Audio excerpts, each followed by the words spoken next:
April 12-ന് തിയേറ്ററുകളിലെത്തുന്ന മാരിവില്ലിൻ ഗോപുരങ്ങൾ എന്ന ചിത്രത്തിന്റെ സംവിധായകൻ അരുൺ ബോസ് ആണ് ഇന്ന് സി മലയാളം ന്യൂസിനൊപ്പം സംസാരിക്കുന്നത്. നമസ്കാരം സർ. നമസ്കാരം. നമസ്കാരം. ഓക്കെ, ഈ പേര് ആദ്യം കേട്ടപ്പോ മാരിവില്ലിൻ ഗോപുരങ്ങൾ, സമ്മർ ഇൻ ബദ്ലഹേം എന്ന് പറയുന്ന ചിത്രത്തിൽ വിദ്യാസാഗർ സംവിധാനം ചെയ്ത ഒരു പാട്ടാണ്. ഇപ്പോ നമ്മൾ മലയാളികൾക്കെല്ലാം നമ്മൾ ഒരുപാട് തവണ കേട്ടിട്ടുള്ള, ഒരുപാട് ആഘോഷമാക്കിയ പാട്ടാണ്. അപ്പൊ ഈ പാട്ട് ചിത്രത്തിന്റെ പേരായിട്ട് സെലക്ട് ചെയ്യാൻ എന്താ കാരണം? ഒരു മാർക്കറ്റിംഗ് തന്ത്രമാണോ? ഇപ്പൊ പറഞ്ഞതിൽ തന്നെയുണ്ട് ആഘോഷം. അതെ. നമ്മൾ ഏറ്റവും ആഘോഷിച്ച ഒരു പാട്ടാണ് മാരിവില്ലിൻ ഗോപുരങ്ങൾ. ഈ പടത്തിന്റെ സ്വഭാവം അങ്ങനെ തന്നെയാണ്. It's A celebration. ഒരു കുടുംബത്തിന്റെ 4 സെൻട്രൽ ക്യാരക്ടേഴ്സിനെ ബേസ് ചെയ്തിട്ടുള്ള ഒരു കുടുംബത്തിന്റെ ഫങ്ഷണൽ ഫാമിലിയാണ്. അവരിടയ്ക്കുള്ള കുറെ രസകരമായിട്ടുള്ള മൊമെന്റ്സും അവർ അണ്ടർഗോ ചെയ്യുന്ന കുറെ സിറ്റുവേഷൻസും അതൊക്കെയാണ്. ശരിക്കും നമ്മൾ ഇംഗ്ലീഷിൽ മറ്റേ ഫ്രണ്ട്സ് സീരീസ് ഒക്കെ കാണുന്ന പോലെ വളരെ ലൈറ്റ് ഹാർട്ടഡ് ആയിട്ടുള്ള, വളരെ എന്റർടൈനിങ് ആയിട്ടുള്ള, സിറ്റുവേഷണൽ ഹ്യൂമറസ് ആയിട്ടുള്ള, പിന്നെ മ്യൂസിക്കൽ ആയിട്ടുള്ള കുറച്ചൊരു ആഘോഷത്തിന്റെ സ്വഭാവമുള്ള ഒരു സിനിമയാണ്. അപ്പൊ മാരിവില്ല് പോലെ ഭംഗിയുള്ള എന്താ ഉള്ളത്? ഐ മീൻ ഇറ്റ്സ് മാരിവില്ല് റെപ്രസെന്റ്സ് ആഘോഷം. പിന്നെ വേറെ കാര്യമുണ്ട്, കോക്കസ് പിക്ചേഴ്സ് ആണ് നമ്മുടെ സിനിമ പ്രൊഡ്യൂസ് ചെയ്തേക്കുന്നത്. മാരിവില്ലിൻ ഗോപുരങ്ങൾ പാട്ട് സമ്മർ ഇൻ ബത്ലഹേമിന്റെ ആണ്. സമ്മർ ഇൻ ബത്ലഹേം പ്രൊഡ്യൂസ് ചെയ്തതും കോക്കേഴ്സ് ആണ്. വിദ്യാസാഗർ തന്നെയാണ് അതിന്റെയും കമ്പോസർ. ഈ ചേരുവകൾക്കൊക്കെ ഒരു കണക്ഷൻ ഉണ്ട്. പിന്നെ മഴവില്ലിന്റെ പല നിറങ്ങൾ പോലെയുള്ള കഥാപാത്രങ്ങളാണ്, അവരെല്ലാം ചേരുമ്പോഴാണ് ഒരു മഴവില്ല് ഉണ്ടാവുന്നത്. അപ്പൊ ഈ റൈറ്റ്സ് വാങ്ങാനായിട്ട് വലിയ ബുദ്ധിമുട്ടുണ്ടായിരുന്നില്ല എന്ന് തോന്നുന്നു. ഇല്ലില്ല, റൈറ്റ്സ് കോക്കേഴ്സിലായിരുന്നു. ഓക്കെ, ഈ പേര് ആദ്യം മനസ്സിൽ തോന്നിയത് എങ്ങനെയാണ്? ഈ മാരിവില്ലിൻ ഗോപുരങ്ങൾ എന്ന പേര് ചിത്രത്തിന് കൊടുക്കാമെന്ന് മാത്രമല്ല, ആ പാട്ട് ഈ ചിത്രത്തിൽ റീമേക്ക് ചെയ്ത് വരുന്നുമുണ്ട്. അതെന്താണ് ഇങ്ങനെ തോന്നിയത്? ശരിക്കും നമ്മുടെ ഇടയ്ക്ക് ഇപ്പൊ തിരക്കഥയൊക്കെ കംപ്ലീറ്റ് ചെയ്ത ശേഷം കോക്കേഴ്സ് പ്രൊഡ്യൂസേഴ്സ് ആയിട്ട് വന്ന ശേഷം നമ്മൾ ഇരുന്നൊരു ഡിസ്കഷനിലാണ് എന്തുകൊണ്ട് ഇത്രയും മാരിവില്ല് പോലെ കളർഫുൾ ആയിട്ടുള്ള ഒരു സിനിമയ്ക്ക് മാരിവില്ലിൻ ഗോപുരങ്ങൾ എന്നൊരു, പിന്നെ ഗോപുരങ്ങൾ മീൻ ചെയ്യുന്നത് കൊച്ചിയിലെ സിറ്റിയെയാണ്. ശരിക്കും പറഞ്ഞാൽ മഴവിൽ നഗരങ്ങൾ അല്ലെങ്കിൽ മഴവിൽ ടവേഴ്സ് എന്നുള്ള ഒരു കോൺസെപ്റ്റ് ആണ്. അപ്പൊ അങ്ങനെയാണ് അതിലേക്ക് വന്നത്. ഈ സമ്മർ ഇൻ ബത്ലഹേമില് ഭവനങ്ങൾ എന്നുള്ളതായിരിക്കും അതിന്റെ right word. Okay, summer in Bethlehem ചിത്രത്തിൽ അത് ഒരു വീടിന് മോടി പിടിപ്പിക്കുന്ന സമയത്ത്, അല്ലെങ്കിൽ ഒരു അതിഥികളെ സ്വാഗതം ചെയ്യുന്ന സമയത്താണ് ഈ പാട്ട് അത് പ്ലേസ് ചെയ്തിരിക്കുന്നത്. ഈ ചിത്രത്തിന്റെ കഥാഗതിയുമായിട്ട് എന്തെങ്കിലും റിലേഷൻ ഉണ്ടോ? അങ്ങനെ എന്തെങ്കിലും ആയിട്ട്? എൻറ്റയർലി ഡിഫറെന്റ് ആയിട്ടുള്ള ഒരു സ്റ്റോറി ലൈനാണ്. ഇതില് ഷിൻഡോ ഷെറിൻ എന്ന് പറയുന്ന ഒരു കപ്പിളിന്റെ ലൈഫിലേക്ക് റോണി മീനാക്ഷി, ഷിൻഡോയുടെ ബ്രദർ റോണിയും റോണിയുടെ ഗേൾഫ്രണ്ട് മീനാക്ഷിയും കൂടെ വന്നു ചേരുമ്പോൾ ആ ഒരു വീട്ടിലുണ്ടാകുന്ന കുറെ ഇൻസ്റ്റൻസ് ആണ്. അതിനകത്ത് ഞാൻ കഥയിലേക്ക് കടക്കുന്നില്ല. കഥ ഇനിയിപ്പോ 12-ാം തീയതി റിലീസ് ആവുന്നുണ്ട്. കഥ നിങ്ങൾ തിയേറ്ററിൽ കണ്ട് എൻജോയ് ചെയ്യേണ്ടതാണ്. അതുകൊണ്ട് കഥയിലേക്ക് കടക്കുന്നില്ല. ഈ 4 സെൻട്രൽ ക്യാരക്ടേഴ്സ് ഒരുമിച്ച് ഒരു സ്പേസ് ഷെയർ ചെയ്യുമ്പോൾ ഈ 4 പേർക്ക് 4 ആർക്ക് ഉണ്ട്. അവരുടെ ഒരു പ്രോഗ്രഷൻ ഉണ്ട്. അവരുടെ ലൈഫിൽ സംഭവിക്കുന്ന കുറേയധികം ഇൻസിഡൻസ്, അത് അവരിൽ ഉണ്ടാക്കുന്ന കുറെ റിയലൈസേഷൻസ്, ഇതൊക്കെയാണ് സിനിമയുടെ. ഇതിപ്പോ എല്ലാവർക്കും റിലേറ്റബിൾ ആണ്. എല്ലാവരുടെയും ഞങ്ങൾ ഈ കഥ ബേസിക്കലി വന്ന ശേഷം ഇവിടെ നമ്മൾ ഡിസ്കസ് ചെയ്ത എല്ലാ കപ്പിൾസും അണ്ടർഗോ ചെയ്യുന്ന ഒരു സിറ്റുവേഷൻ ആണ്. അതിനെ കുറച്ചും കൂടെ ഒരു ഹ്യൂമറസ് ആയിട്ട് നമ്മൾ പ്രസന്റ് ചെയ്തിരിക്കുന്നത് മാത്രമേ ഉള്ളൂ. അപ്പൊ വെരി റിലേറ്റബിൾ മിഡിൽ ക്ലാസ് മെന്റെ കഥയാണ് ശരിക്കും പറഞ്ഞാൽ. ഇതിനകത്തുള്ള ഈ ബന്ധങ്ങൾ പറഞ്ഞു. ഇപ്പോ ഈ ട്രailer കാണുമ്പോൾ തന്നെ നമുക്കറിയാം, ഇപ്പോ 2 കുടുംബങ്ങളുണ്ട്. അതിൽ ഒരു കുടുംബം എന്ന് പറയുന്നത് ഇപ്പോ വിവാഹം കഴിച്ചിട്ടും കുട്ടികളൊന്നും ആവാതെ കുട്ടികൾക്ക് വേണ്ടി കാത്തിരിക്കുന്ന ഒരു കുടുംബം. മറ്റൊരു കുടുംബം ഇപ്പോ ഒന്നിച്ച് ജീവിക്കുന്നു, കല്യാണം കഴിച്ചിട്ടില്ല, പക്ഷെ കുട്ടികൾ വേണം, അങ്ങനെ ഒരു ബന്ധമാണ്. അപ്പോ ഇത് രണ്ടും തമ്മിലുള്ള കോൺഫ്ലിക്റ്റ് എന്ന് പറഞ്ഞാൽ തന്നെ വളരെയധികം രസകരമാണ്. അപ്പോ ആ ഒരു ഇത് തന്നെയാണ് ഉപയോഗിച്ചിട്ടുള്ളത് സിനിമയുടെ ഉടനീളം ചർച്ച ചെയ്യുന്ന മെയിൻ കോണ്ടെക്സ്റ്റ് അതാണ്. പക്ഷെ അതിലൂടെ പറഞ്ഞു പോകുന്ന കുറെ സബ് പ്ലോട്ട്സ് ഉണ്ട്. ഈ സബ് പ്ലോട്ട്സ് എല്ലാം ഇവർ ഓരോ കഥാപാത്രത്തിന്റെയും ക്യാരക്ടർ ആർക്സിനെയാണ് റെപ്രസെന്റ് ചെയ്യുന്നത്. പക്ഷെ മെയിൻ കോണ്ടെക്സ്റ്റ് എന്ന് പറയുന്നത് താങ്കൾ പറഞ്ഞു തന്നെയാണ്. ഇതിനകത്തിപ്പോ ഒരു കോമഡി, പിന്നെ അത് മാത്രമല്ല ഒരു പ്രണയം, അതിനുപരി മറ്റെന്തൊക്കെയാണ് പറയുന്നത് ഇതിനകത്ത്? എനിക്ക് ആക്ച്വലി ലവ് സ്റ്റോറീസ് ഭയങ്കര ഇഷ്ടമാണ് പേഴ്സണലി. ഞാൻ ഡ്രാമ ഫിലിംസ് ഒത്തിരി കാണുന്ന ആളാണ്. ഡ്രാമ ഫിലിംസ് എന്ന് പറയുമ്പോൾ I mean men woman relationship dramas ഒത്തിരി ഇഷ്ടമുള്ള ഒരാളാണ്. ഇത് അങ്ങനത്തെ ഒരു സിനിമ തന്നെയാണ്. ഇപ്പൊ ലൂക്ക എടുത്താലും അങ്ങനെ തന്നെയായിരുന്നു. ലൂക്ക ഒരു റൊമാൻറ്റിക് ഫിലിം ആയിരുന്നു. അതിനെ റെപ്രസെന്റ് ചെയ്യുന്ന ഒരു ത്രില്ലറിന്റെ സ്വഭാവത്തിലൂടെയാണ്. ഒരു ഇൻവെസ്റ്റിഗേറ്റീവ് ത്രില്ലറിന്റെ സ്വഭാവത്തിലൂടെയാണ്.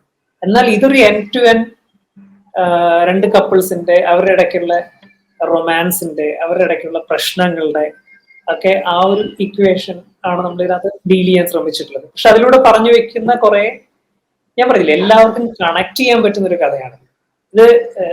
ഒന്നൊരു തിരക്കഥ നമ്മൾ ചൂസ് ചെയ്യുമ്പോൾ, ഒരു സബ്ജക്ട് നമ്മൾ ആദ്യം വരുമ്പോൾ അതൊരു സിനിമ ആക്കണോ വേണ്ടോ എന്ന് ചിന്തിക്കുന്നത് ആ തോട്ട് നമ്മൾ പലരോടും ഷെയർ ചെയ്യുമ്പോഴാണ്.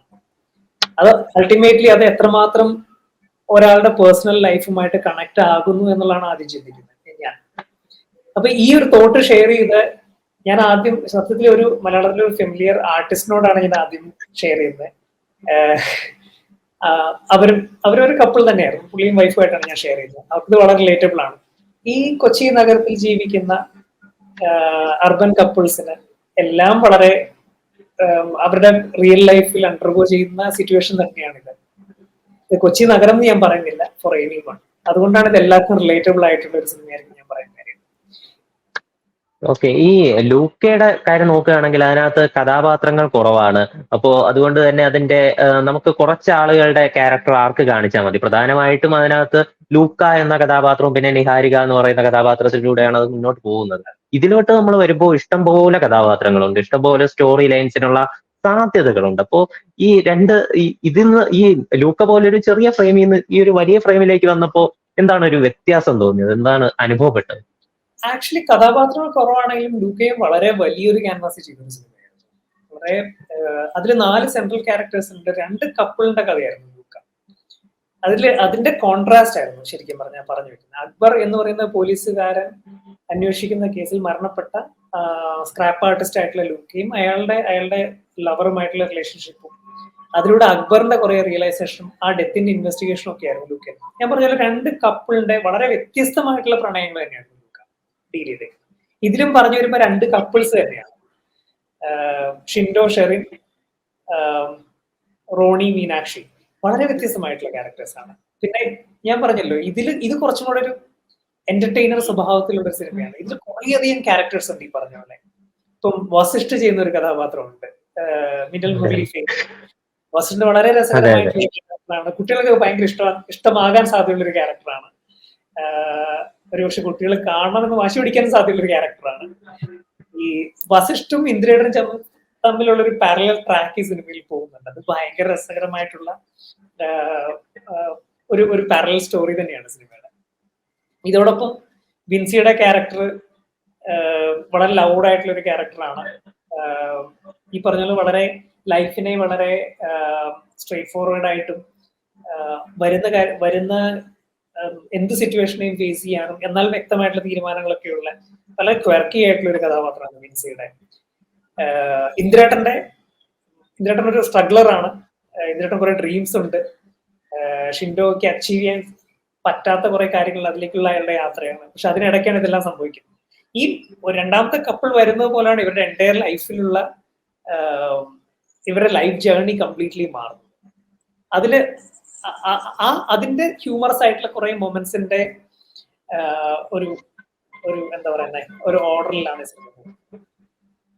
ലൂക്കയിലാണെങ്കിൽ അതിൽ രസകരമായിട്ട് എനിക്ക് തോന്നിയ ഒരു ഡയലോഗ് ഉണ്ട്. ഇപ്പോ അതിനകത്ത് ലൂക്കയുടെ കഥാപാത്രം നിഹാരികയുടെ അടുത്ത് പറയുന്നുണ്ട്, ഇപ്പൊ ഇപ്പോ കല്യാണം കഴിക്കാന്ന് പറയുമ്പോൾ നിഹാരിക ചോദിക്കുന്നുണ്ട്, നിർബന്ധമാണോ? ഇല്ല, വെറുതെ നാട്ടുകാരെ ബോധിപ്പിക്കാൻ എന്ന് പറയുന്നുണ്ട്. അപ്പൊ ഇതിൽ അതേ ഒരു മെന്റാലിറ്റി ഉള്ള ഒരു കപ്പിൾ ഉണ്ട്. അവര് കല്യാണം കഴിച്ചിട്ടില്ല, പക്ഷെ ഒന്നിച്ച് ജീവിക്കുന്നു.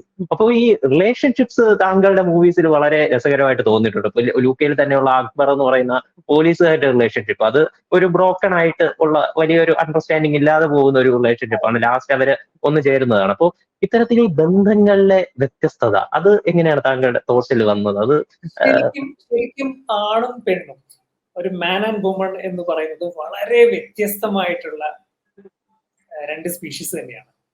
അതിപ്പോ കാലാകാലങ്ങളായിട്ട് മനുഷ്യനുണ്ടായ കാലം മുതലേ, ഈവൻ മനുഷ്യൻ മാത്രം പറയില്ല, ഈവൻ ആനിമൽസിലും സ്പീഷീസിലും എടുത്താലും men behaviour and women behaviour are totally different.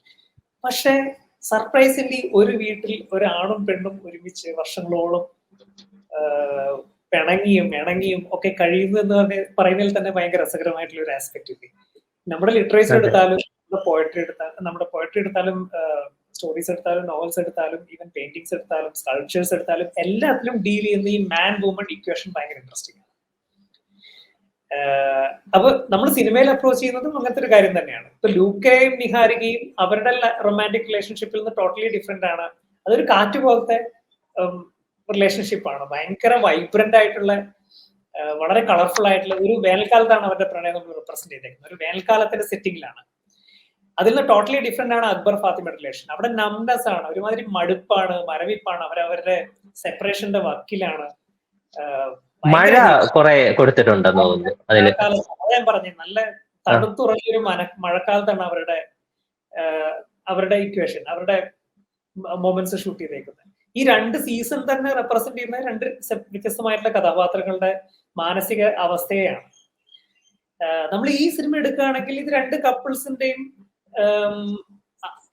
ഞാൻ ഇൻ ടോട്ടാലിറ്റി കൊച്ചിയിൽ തന്നെയാണ് കംപ്ലീറ്റ് ആയിട്ട് സിനിമ ഷൂട്ട് ചെയ്തേക്കുന്നത്. കൊച്ചിയുടെ ഒരു സെറ്റിങ്ങിൽ A to Z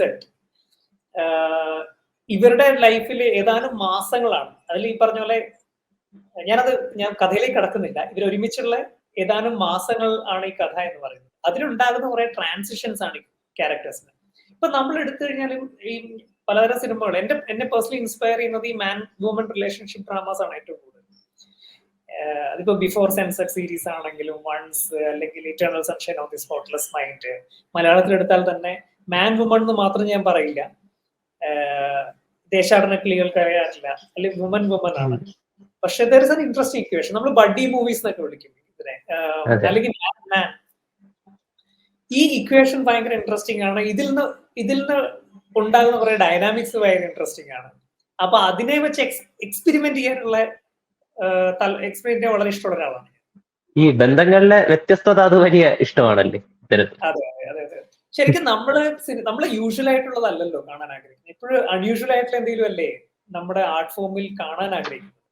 ഇപ്പം ഈവൻ ആക്ഷൻ ഫിലിം എടുത്താലും യൂഷ്വൽ ആയിട്ടുള്ള ഒരു ആക്ഷൻ, റിയലിസ്റ്റിക് ആയിട്ടുള്ള ഒരു ആക്ഷൻ അല്ലല്ലോ നമ്മളെ തിയേറ്ററിൽ പോയി ആക്ഷൻ കാണാനായിട്ട് ത്രസിപ്പിക്കുന്നത്. അൺയൂഷ്വൽ ആയിട്ടുള്ള ഒരു ആക്ഷൻ കാണാനല്ലേ. അതുപോലെ തന്നെയാണ് റിലേഷൻഷിപ്പിന്റെ കാര്യവും. നമ്മൾ അൺയൂഷ്വൽ ആയിട്ടുള്ള റിലേഷൻഷിപ്പിനെ എക്സ്പ്ലോർ ചെയ്യുമ്പോഴാണ് അതിന് കൂടുതൽ രസം ഉണ്ടാവുക. അത് നമ്മളെ എൻജോയ് ചെയ്യുക, എന്റർടൈൻ ചെയ്യുക, എൻഗേജ് ചെയ്യുക. ഈ ലൂക്ക 2019 റിലീസ് ചെയ്തിട്ട് ഇപ്പോ ഈ ചിത്രം 2024 വരെ വരുന്നു. എന്താണ് ഇത്ര ഒരു ഗ്യാപ്പ് എടുത്തത് ആദ്യ ചിത്രം കഴിഞ്ഞ്? ആക്ച്വലി ഗ്യാപ്പ് ഇല്ല. 2 വർഷം കൊറോണ കൊണ്ടുപോയി. ആ കൊറോണയുടെ സമയത്ത് കുറച്ച് പ്രിപ്പറേഷൻസ് ആയിരുന്നു അടുത്ത സിനിമകൾക്കുള്ള. ഞാൻ ഒരു സിനിമ ചെയ്തിട്ടുണ്ട്, മിണ്ടിയും പറഞ്ഞു. ഉണ്ണി മുകുന്ദനും അപർണ ബാലമുരളിയും സെൻട്രൽ ക്യാരക്ടേഴ്സ് ചെയ്ത് എന്റെ ഫേവറേറ്റ് സിനിമ. ഈ 3 സിനിമകളിൽ വളരെ ഫേവറേറ്റ് ആയിട്ടുള്ള ഒരു സിനിമയാണ്.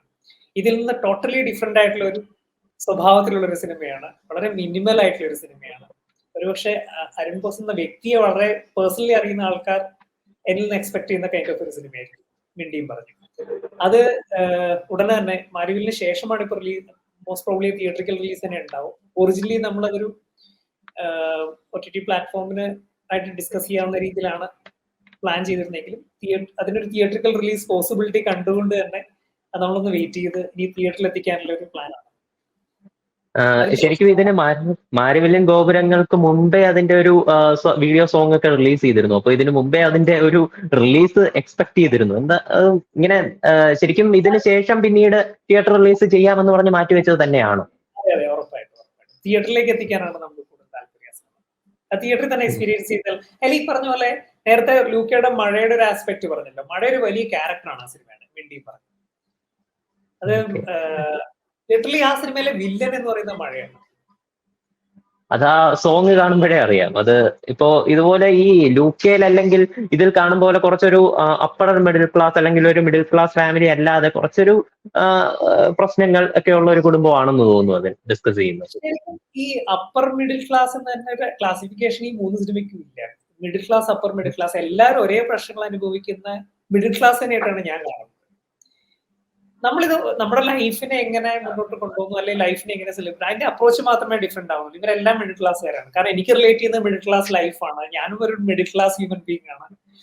അപ്പൊ അങ്ങനത്തെ കഥകളാണ് എനിക്ക് കൂടുതൽ റിലേറ്റ് ചെയ്യാൻ പറ്റുക. കാരണം എനിക്ക് ചുറ്റുമുള്ള ഇപ്പൊ എന്റെ സർക്കിളിലുള്ള ആൾക്കാർ തന്നെ പറയുന്നതും അനുഭവിക്കുന്നതും അല്ലെങ്കിൽ അങ്ങനെ റിലേറ്റബിൾ ആയിട്ടുള്ള കാര്യങ്ങളൊക്കെ തന്നെയാണ് എനിക്ക് സിനിമയാക്കാൻ സാധിക്കുള്ളൂ.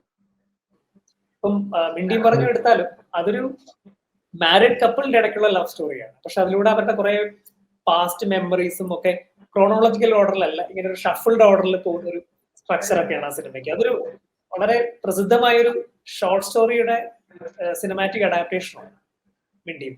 ഈ മാരിവില്യൻ ഗോപുരങ്ങൾ ആദ്യം റിലീസ് തീരുമാനിച്ചിരുന്ന ഫെബ്രുവരി 7-ാം തീയതിയാണ്. പിന്നീട് മാറ്റിവെക്കുകയായിരുന്നു. 14-നായിരുന്നു. പിന്നീട് മാറ്റിവെക്കുകയായിരുന്നു. ഇപ്പോ ഏപ്രിൽ 12-ാം തീയതിയിലേക്ക്. എന്താണ് റിലീസ് ഒന്ന് ഇങ്ങനെ ചേഞ്ച് ചെയ്യാൻ കാരണം?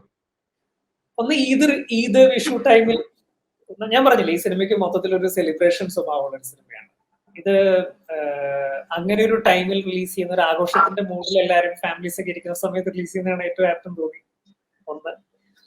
രണ്ട്, ആ സമയത്ത് ഓടുന്ന സിനിമകളൊക്കെ വളരെ നന്നായിട്ട് ഓടിക്കൊണ്ടിരിക്കുന്നുണ്ടായിരുന്നു. നമുക്കറിയാം ഫെബ്രുവരിയില് ആ സിനിമകൾക്കൊക്കെ ഒരു സ്പേസ് കിട്ടി. ഇപ്പൊ മഞ്ഞുമൽ ആയാലും പ്രേമലു ആയാലും ഭ്രമയുഗ ആയാലും അതിന്റെ ഇടയ്ക്ക് കൊണ്ടുപോയിട്ട് നമ്മള് ഈ സിനിമ റിലീസ് ചെയ്യേണ്ട ഒരു തീരുമാനം ഉണ്ടായി. പിന്നെ ഇതാണ് ഇപ്പൊ പറഞ്ഞു വന്നിപ്പോ ഒരു റൈറ്റ് ടൈം തന്നെയാണ് ഈ സിനിമ റിലീസ് ചെയ്യുന്നത്. ഇതൊരു വെക്കേഷൻ ഒക്കെ കഴിഞ്ഞ് കുട്ടികളൊക്കെ ഫ്രീ ആയിരിക്കുന്ന സമയത്ത് ഞാൻ പറയും, ഇത് കുട്ടികളെ വളരെയധികം കേറ്റർ ചെയ്യാൻ സാധ്യതയുള്ള ഒരു സിനിമയാണ് മാരിവില്യൻ ഗോപുരങ്ങൾ. തീർച്ചയായിട്ടും ഇതിന്റെ ഒരു എപ്പിസോഡ് കുട്ടികൾക്ക് ഭയങ്കരമായിട്ട് ഇഷ്ടപ്പെടുന്നു ഞാൻ വിശ്വസിക്കുന്നുണ്ട്. എസ്പെഷ്യലി വസിഷ്ഠിന്റെ ക്യാരക്ടർ, ഇന്ദ്രേട്ടനും വസിഷ്ഠുമായിട്ടുള്ള ഷിൻഡോയും ജോയ് അല്ലെങ്കിൽ നീരജ്, ആ കഥാപാത്രത്തിന് വസിഷ്ഠി എന്ന ക്യാരക്ടറിന്റെ പേര് നീരജ് എന്നാണ്. അവര് തമ്മിലുള്ള ഇക്വേഷൻ ഭയങ്കര ഇൻട്രസ്റ്റിംഗ് ആണ്. അപ്പൊ ഇത് കുട്ടികൾക്കൊക്കെ കാണാൻ പറ്റുന്ന ഒരു റൈറ്റ് ടൈമിൽ തന്നെ തിയേറ്ററിൽ എത്തിക്കുന്നതല്ലേ.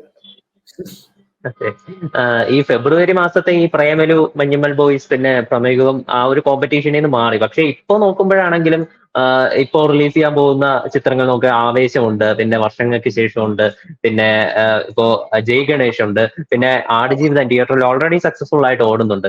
അപ്പോ അതിനേക്കാൾ വലിയൊരു കോമ്പറ്റീഷൻ ആയില്ലേ ഇപ്പോ വരുമ്പോ? പക്ഷെ എല്ലാം ഡിഫറെന്റ് ജോണർ സിനിമകളല്ലേ. ഫെബ്രുവരി എന്നുള്ള മാസം പ്രൂവ് ചെയ്തത് ഡിഫറെന്റ് ജോണറിലുള്ള അറ്റ് എ ടൈമിൽ ഇറങ്ങിയ സിനിമകൾ ആൾക്കാരെ എൻഗേജ് ചെയ്യുന്ന സിനിമകളാണെങ്കിൽ നമ്മുടെ പ്രേക്ഷകർ സ്വീകരിച്ചിട്ടുണ്ട്. നമ്മുടെ സിനിമ ഇതിന് ഈ 3 സിനിമകൾ എടുത്താലും അതൊരു ഡിഫറെന്റ് ആയിട്ടുള്ള ജോണർ സിനിമയാണ്. ആ സിനിമ ഡെഫിനറ്റ്ലി ആൾക്കാരെ എൻഗേജ് ചെയ്യിക്കുന്നത് തീർച്ചയായിട്ടും ആൾക്കാർ അക്സെപ്റ്റ് ചെയ്യുന്നതിനാണ് ഞാൻ വിശ്വസിക്കുന്നത്. ഇപ്പൊ ലൂക്ക ഇറങ്ങിയ സമയത്ത് ലൂക്ക ചെയ്ത് ഈവൻ നടന്നുകൊണ്ടിരിക്കുമ്പോൾ തന്നെ ഒത്തിരി തോട്ടുണ്ടായിരുന്നു, ഇങ്ങനെ ഒരു ട്രാജഡി ആൾക്കാർ അക്സെപ്റ്റ് ചെയ്യും, അതിനെ എങ്ങനെ റെപ്രസെന്റ് ചെയ്യാൻ ഒരു ട്രാജഡിനെ ആൾക്കാർ അക്സെപ്റ്റ് ചെയ്യും. ഒരു ബ്രേവ് ഡിസിഷൻ അല്ലേ. ഐ മീൻ ലിറ്ററലി എനിക്കങ്ങനെ ഒരു ട്രാജഡി ആൾക്കാരെ എൻഗേജ് ചെയ്യുന്ന രീതിയിൽ പ്രസന്റ് ചെയ്യാൻ പറ്റും, അത് ആൾക്കാർ സ്വീകരിക്കും. അത് ആൾക്കാരെ എൻഗേജ് ഞാൻ എന്റർടൈനിങ് എന്നുള്ള വേർഡ് യൂസ് ചെയ്യുന്നില്ല, എൻഗേജ് ചെയ്യിക്കുന്നുള്ള വേർഡാണ് യൂസ് ചെയ്യുന്നത്. ആൾക്കാരെ ഒരു സിനിമ കഥാപരമായിട്ട് സിനിമയുടെ സ്വഭാവം, അവർ കാണുന്ന വിഷ്വൽസ്, അവർ കാണുന്ന സിനിമ അവരെ പിടിച്ചിരുത്തുന്നുണ്ടെങ്കിൽ, എൻഗേജ് ചെയ്യുന്നുണ്ടെങ്കിൽ ആ സിനിമ തീർച്ചയായിട്ടും ആൾക്കാർ സ്വീകരിക്കും. ഇപ്പൊ ആക്ച്വലി ഇറങ്ങുന്ന സിനിമകളിൽ വർക്ക് ചെയ്ത ഒത്തിരി പേര് എനിക്കറിയാൻ പറ്റും, സുഹൃത്തുക്കളൊക്കെ തന്നെയാണ്. വിനിന്റെ പല പ്രാവശ്യം മീറ്റ് ചെയ്തിട്ടുണ്ട്.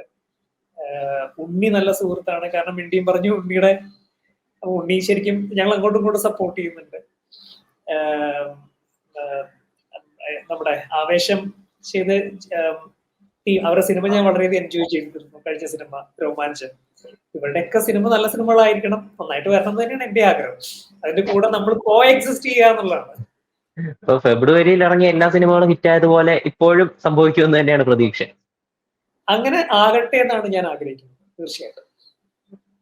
മാത്രമല്ല ഇപ്പോ സിനിമകൾ റിലീസ് ചെയ്യുമ്പോൾ തന്നെ ഏറ്റവും കൂടുതൽ ചർച്ചയാകാറുള്ള ഒരു ആളുകളാണ്, ഒരു കൂട്ടം ആളുകളാണ്, അതിപ്പോ ഉദയം ചെയ്ത് വന്നിട്ടുള്ളതാണ് ഈ ഓൺലൈൻ റിവ്യൂവേഴ്സ് എന്ന് പറയുന്നത്. അത് പല പല ചലച്ചിത്ര രംഗത്തുള്ള ആളുകളും അവരെ ഒരു ഭയത്തോടെയാണ് നോക്കി കാണുന്നത്. അവര് തമ്മിൽ ഒരു കോൺഫ്ലിക്റ്റ് ഒക്കെ പലപ്പോഴും ഉണ്ടായിട്ടുണ്ട്. താങ്കൾക്ക് എന്താണ് തോന്നിയിട്ടുള്ളത് ഈ ഓൺലൈൻ റിവ്യൂവേഴ്സ്, അവരെ പറ്റിയിട്ട്? എന്തിനാ ഭയപ്പെടുന്നത്? അൾട്ടിമേറ്റ്ലി എന്തിനാണ് ഭയപ്പെടുക? ഒന്നില് നമ്മൾ ചെയ്ത സിനിമയിൽ നമുക്ക് കോൺഫിഡൻസ് ഇല്ലെങ്കിൽ ഭയപ്പെടാം.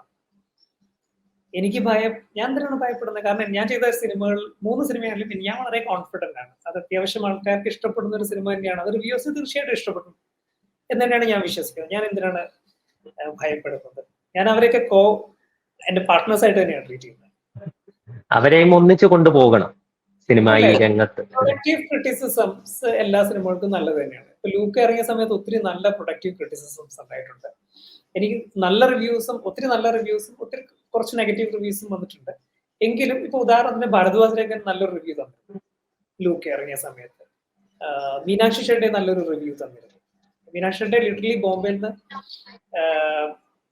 റിവ്യൂവിന്റെ ഒപ്പം തന്നെ അവരെന്നെ വിളിച്ചിരുന്നു, കോൺടാക്ട് ചെയ്തിരുന്നു. അവിടെ സബ് ടൈറ്റിൽ ഇല്ലാണ്ടാണ് സിനിമ പോയിക്കൊണ്ടിരിക്കുന്നത്. സബ് ടൈറ്റിൽ ഇടാൻ പറയണം തീർച്ചയായിട്ടും ഡിസ്ട്രിബ്യൂട്ടർ എന്ന് പറഞ്ഞ് അവരെ കോൺടാക്ട് ചെയ്തിരുന്നു. സി ഇതൊക്കെ നമുക്ക് തരുന്നൊരു പ്ലഷർ ഉണ്ട്. ഇത് ഇവരൊക്കെ നമ്മുടെ പാർട്ട്നേഴ്സ് ആണ്. എന്തായാലും നമ്മളെ മുന്നോട്ട് നയിക്കുന്ന, ഡ്രൈവ് ചെയ്യുന്ന, അല്ലെങ്കിൽ മുന്നോട്ട് നമ്മുടെ പ്രശ്നങ്ങൾ പറഞ്ഞു തരുന്ന ആൾക്കാരും കൂടെയാണ്. അപ്പൊ അതിനകത്ത് എടുക്കേണ്ട കാര്യങ്ങൾ നമ്മൾ എടുക്കുകയും ഇപ്പൊ അത് എടുക്കണ്ട എന്ന് തോന്നുന്ന കാര്യങ്ങൾ നമുക്ക് തള്ളിക്കളയുകയും ചെയ്യണം തീർച്ചയായിട്ടും. പക്ഷെ ഇവരൊക്കെ we have to coexist with everyone. അതെ. ഈ ലൂക്കയിലാണെങ്കിലും ഇപ്പോ മാരിവില്ലിൻ ഗോപുരങ്ങളാണെങ്കിലും ഇപ്പോ മിണ്ടിയും പറഞ്ഞു അതിലൊരു സോങ് റിലീസ് ചെയ്ത് അത് വെച്ചിട്ടാണെങ്കിലും അപ്പോ താങ്കളുടെ ഫിലിംസിലെല്ലാം പാട്ടുകൾക്ക് നല്ല ഇമ്പോർട്ടൻസ് ഉണ്ടെന്ന് തോന്നുന്നു. ഇപ്പോ ലൂക്കയിലുള്ള നീയില്ല നേരം എന്ന് പറയുന്ന പാട്ട് ഞാൻ തന്നെ ഇഷ്ടംപോലെ തവണ സ്റ്റാറ്റസ് ഇട്ടിട്ടുള്ള സോങ് ആണ്. ഇഷ്ടംപോലെ ഒരുപാട് പേരുടെ സ്റ്റാറ്റസ് ഭരിച്ച ഒരു സോങ് കൂടിയാണ്. അപ്പൊ ഈ പാട്ടുകൾക്ക് താങ്കൾ വല്ലാതെ പ്രാധാന്യം കൊടുക്കുന്നുണ്ടോ താങ്കളുടെ ചിത്രത്തെ? വളരെയധികം. സി ഇന്ത്യൻ സിനിമയുടെ ഒരു വലിയ കോൺട്രിബ്യൂഷൻ ആണ്, വേൾഡ് സിനിമകളുടെ കോൺട്രിബ്യൂഷൻ ആണ് പാട്ടുകളും സിംഗിങ് ആൻഡ് ഡാൻസിങ്ങും. അത് ഒത്തിരി പേർക്ക് ജോബ് ഓപ്പർച്യൂണിറ്റീസ് കൊടുക്കുന്ന ഒരു സെക്ടറും കൂടെ. സെക്കൻഡ്ലി, ഞാൻ കണ്ടുവളർന്ന സിനിമകളിലുള്ള പാട്ടുകളുടെ സ്ട്രക്ചർ, ഞാൻ 82 ബോണാണ്.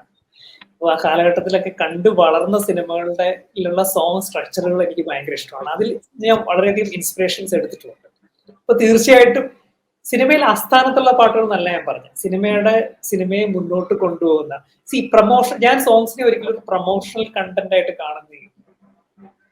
Songs are not just for promotion material അല്ല പാട്ടുകൾ. ആ സിനിമയുടെ കഥയുടെ നറേറ്റീവിനെ മുന്നോട്ട് കൊണ്ടുപോകുന്ന ഒരു ഘടകമായിട്ട് വേണം പാട്ടിനെ യൂസ് ചെയ്യാനായിട്ട്. ലൂക്കയിലെ 4 പാട്ടുകൾക്കും ഒരു പർപ്പസ് ഉണ്ടായിരുന്നു. ആ നറേറ്റീവിനെ മുന്നോട്ട് കൊണ്ടുപോകാനുള്ള കഥയുടെ എലിമെന്റ് ആയിട്ട് ഒരു പർപ്പസ് ഉണ്ട്.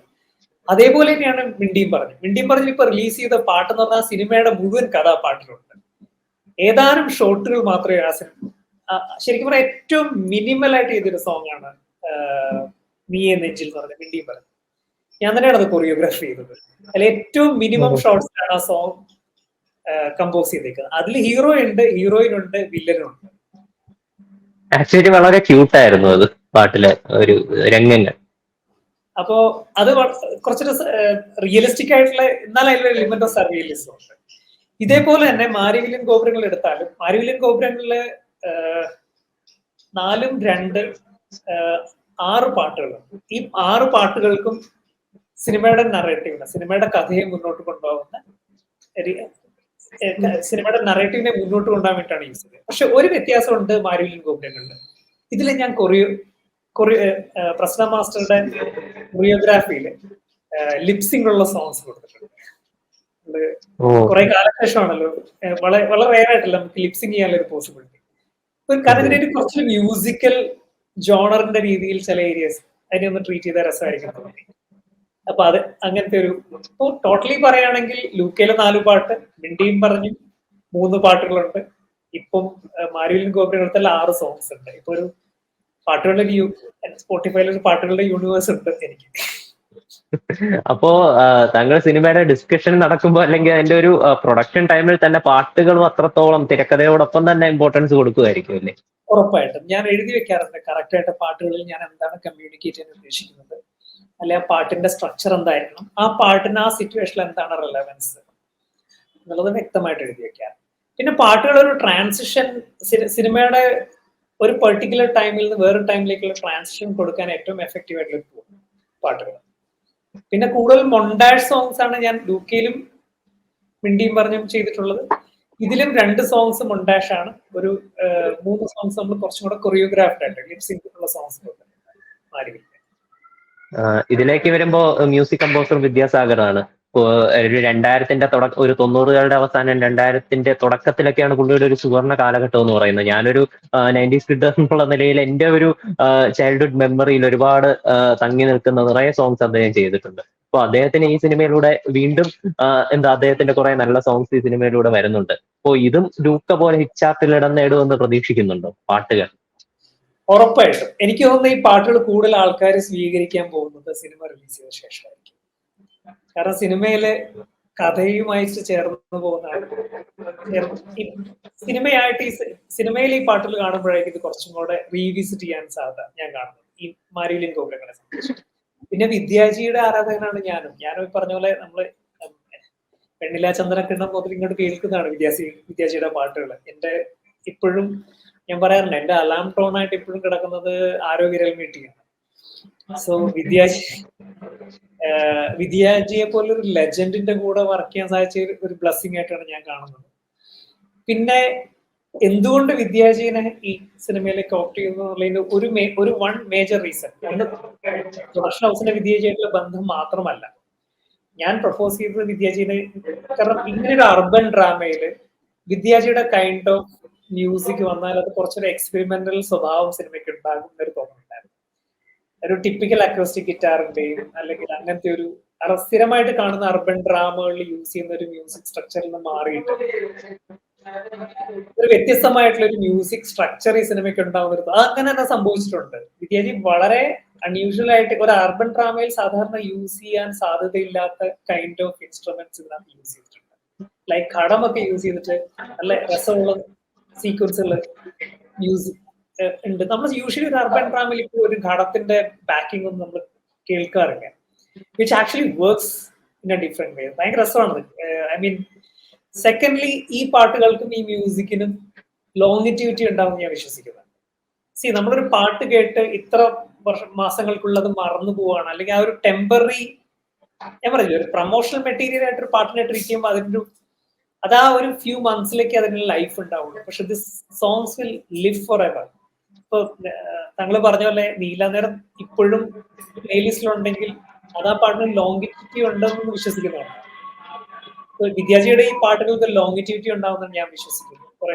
എത്ര വർഷങ്ങൾ കഴിഞ്ഞാലും ആൾക്കാർ അത് വീണ്ടും കേൾക്കും, ആസ്വദിക്കും. ഇപ്പോ മിണ്ടിയും പറഞ്ഞും ഒരു ഡയറക്റ്റ് OTT റിലീസിനായിരുന്നു പ്ലാൻ ചെയ്തിരുന്നതെന്ന് പറഞ്ഞു.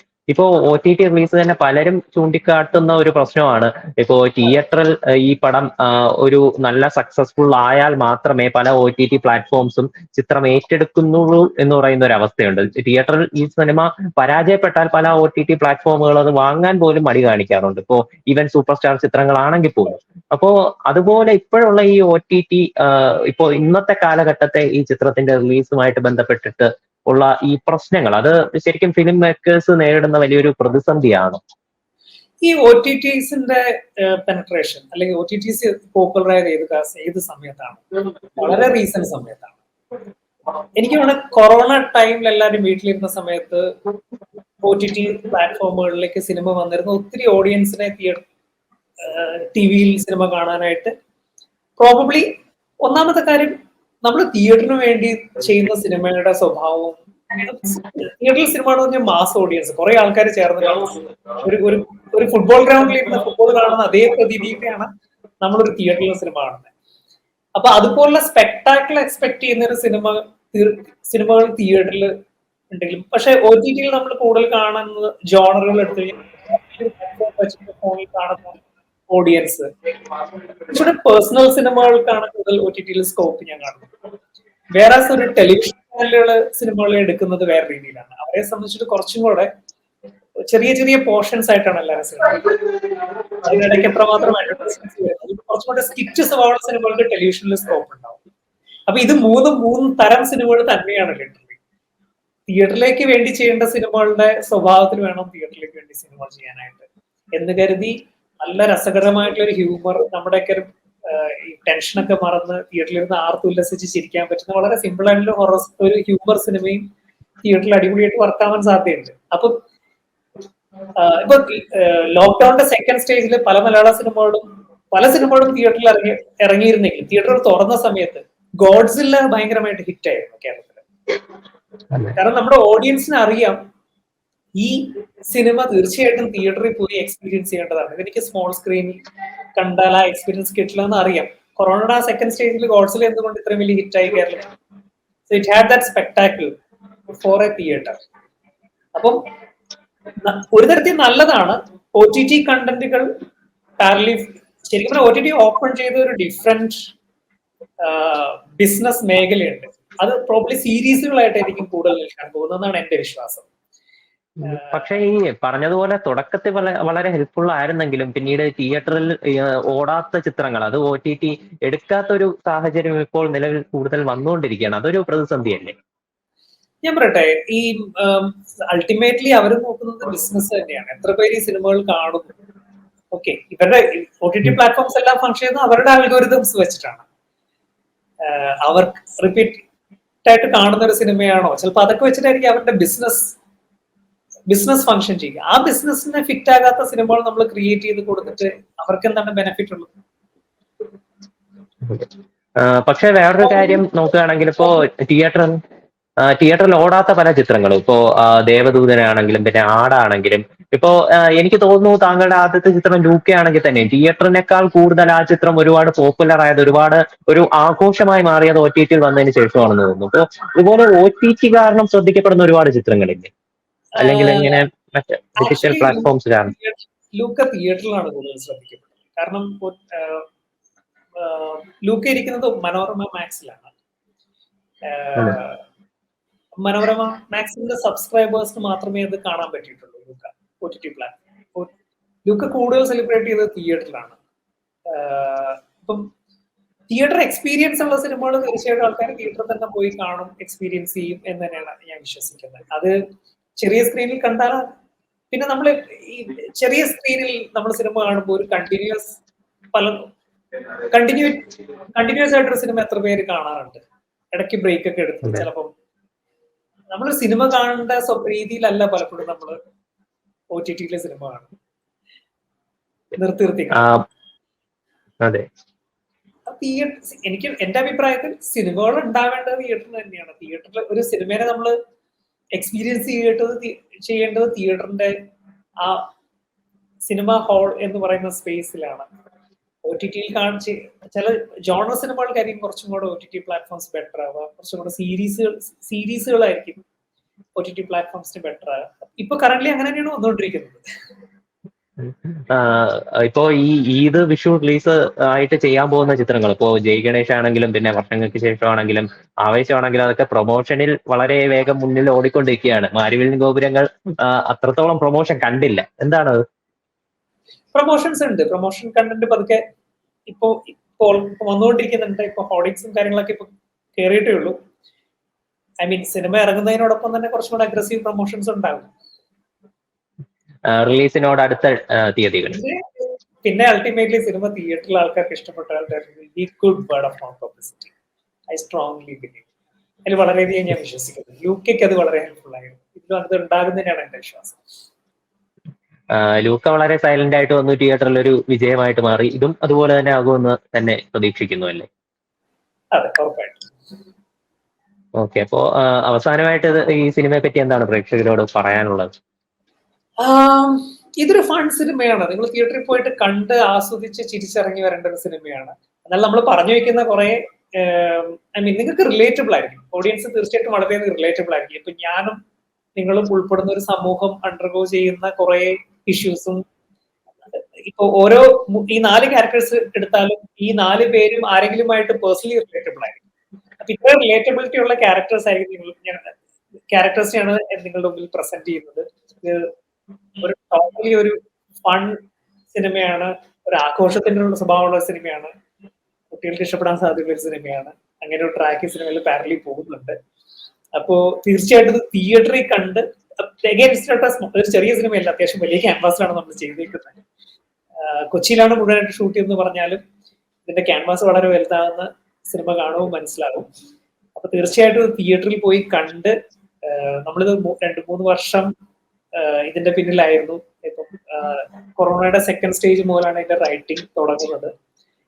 ഒരു വർഷത്തോളം ഇതിന്റെ റൈറ്റിംഗിൽ തന്നെ പോയി. പ്രമോദ് മോഹനാണ് ഇതിന്റെ സ്ക്രീൻ പ്ലേ എഴുതിയിരിക്കുന്നത്.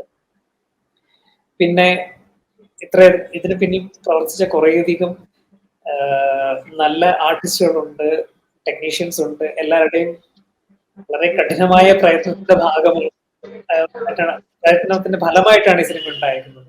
തീർച്ചയായിട്ടും നിങ്ങൾ തിയേറ്ററിൽ കണ്ട് ആസ്വദിച്ച് ഇഷ്ടപ്പെട്ടെങ്കിൽ മറ്റുള്ളവർക്ക് ഷെയർ ചെയ്യുക, കാണാൻ പറയുക. Thank you. അതിനോട് കൂട്ടിച്ചേർത്തൊരു ചോദ്യം കൂടെ ചോദിക്കട്ടെ. ഇപ്പോ ഈ മാരുവിൻ ഗോപുരങ്ങളുടെ പോസ്റ്ററുകൾ ശ്രദ്ധിച്ചൊരു കാര്യമാണ്. ഇപ്പോ കോൺസെപ്റ്റ് ആൻഡ് ക്രിയേഷൻ എന്ന് പറഞ്ഞിട്ടാണ് താങ്കളുടെ പേര് മെൻഷൻ ചെയ്തിട്ടുള്ളത്. അതെന്താണ് ഡയറക്ഷൻ എന്ന് ഉപയോഗിക്കാത്തത്? കോൺസെപ്റ്റ് ആൻഡ് ഡയറക്ഷൻ ആണ് യൂസ് ചെയ്തേക്കുന്നത്. അത് ലിറ്ററലി ആശയം ആവിഷ്കാരം എന്നുള്ളതിന്റെ ഞാൻ അങ്ങനെയാണ് യൂസ് ചെയ്തിരുന്നത്. ആശയം ആവിഷ്കാരം, ആശയവും എന്റെ ആവിഷ്കാരം എന്റെ. ഇത് ലിറ്ററലി കോൺസെപ്റ്റ് ആൻഡ് ഡയറക്ഷൻ എന്നതാണ്. അപ്പൊ എന്തായാലും മാരുവിലിൻ ഗോപുരങ്ങൾ എന്ന പാട്ട് പോലെ ഈ ചിത്രവും ജനറേഷൻ തോറും ആഘോഷിക്കപ്പെടുന്ന വലിയൊരു വിജയമാകട്ടെ എന്ന് ആശംസിക്കുന്നു. ഇത്രയും നേരം ഞങ്ങളോട് സംസാരിച്ച ശ്രീ അരുൺ ബോസിന് വളരെയധികം നന്ദി. Thank you.